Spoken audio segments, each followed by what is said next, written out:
Senang banget karena bisa punya teman baru kali ya di sini.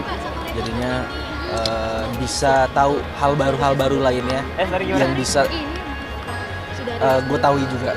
Gue kemarin lebih gue meditasi sendiri, gue kontrol diri, lebih percaya diri lagi dan percaya sama Tuhan sih. Udah itu aja. Kalau itu tuh selalu lindungin kita. Vakum selama ini sebenarnya membuat film itu kan sebenarnya enggak. Vakum sebenarnya buat film sih. Jadi buat film kan butuh waktu 2 bulan 3 bulan ya untuk bisa menyelesaikan film. Jadinya ya mungkin 2 bulan 3 bulan menghilang ya cukup buat orang-orang yang biasa di layar kaca nggak ngelihat ya cukup ambigu juga gitu ya. Bertarung dengan OCD, iya itu sampai sekarang juga di sini gue masih bertarung, tapi bukan jadi hambatan. Jadi walaupun gue yakin ini untuk teman-teman yang mungkin OCD juga ini nggak mudah untuk bisa kita bekerja, tapi lillahi ta'ala aja, hakunu matata tuh kan. Hakunu matata. Kalau misalkan ketemu misalkan nih sama teman-teman lainnya gitu ya, itu mengobati sih. Jadinya kangen dengan semangat yang ada di media Indonesia sekarang. Jadinya semoga bisa terus ikut berada di sini dan memberikan karya-karya baru yang bagus bersama dengan teman-teman lainnya, teman-teman aktor dan sutradara lain. Kangen masa-masa syuting stripping juga maksudnya mungkin? Kangen syuting stripping enggak. kangen sama syuting stripping, berkeluarga baru, tapi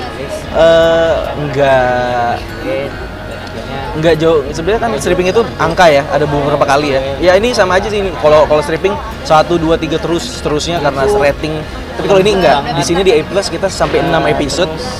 Dan mungkin kalau mungkin suka itu akan terus diperpanjang kontraknya. Lebih selektif, pastinya lebih selektif. Jadi lebih mencari mana yang memang mau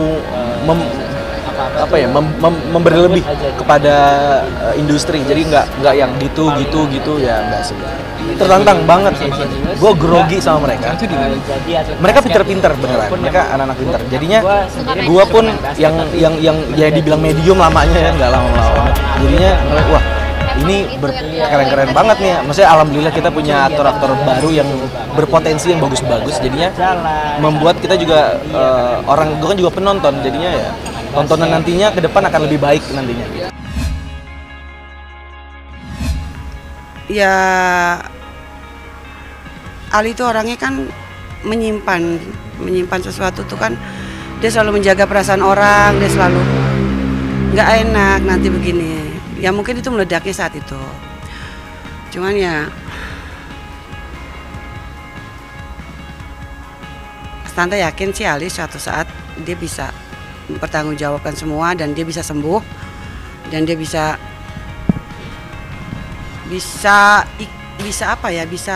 melewati itu semua.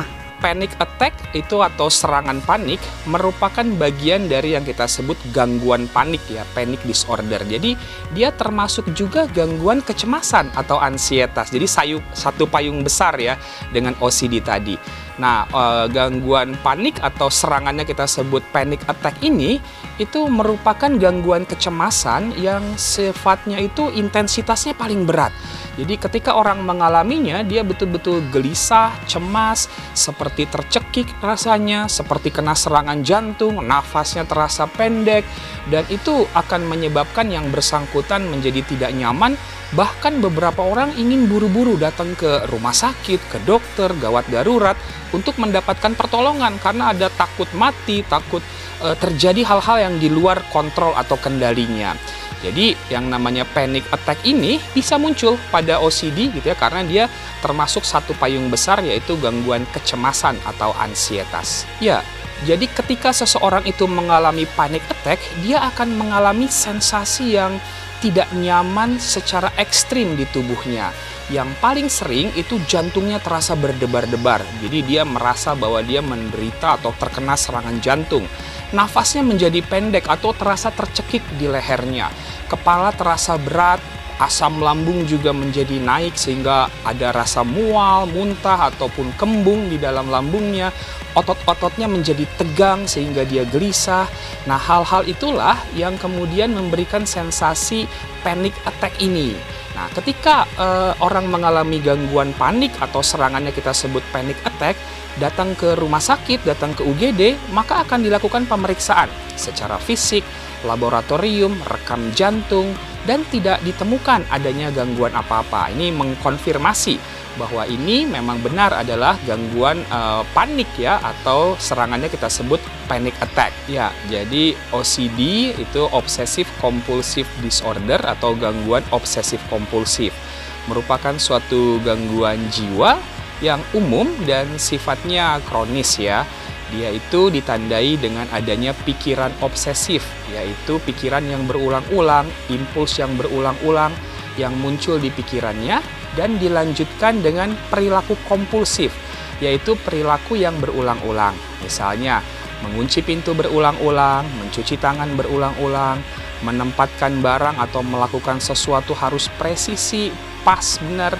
Kalau tidak dia lakukan, itu akan menimbulkan suatu kecemasan, kegelisahan, dan bisa mengganggu fungsi, produktivitas, dan relasinya dengan orang lain.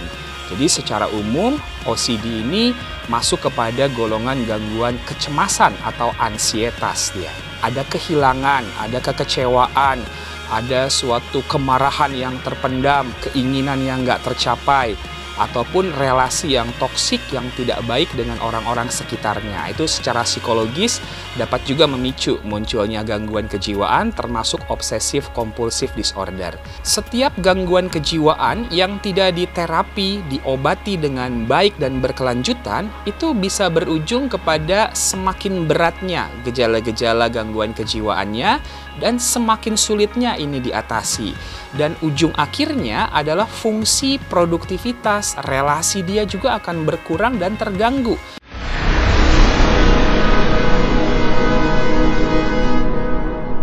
Jadi jangan lupa untuk subscribe Cumi Cumi. Ditekan ya tombol lonceng merahnya.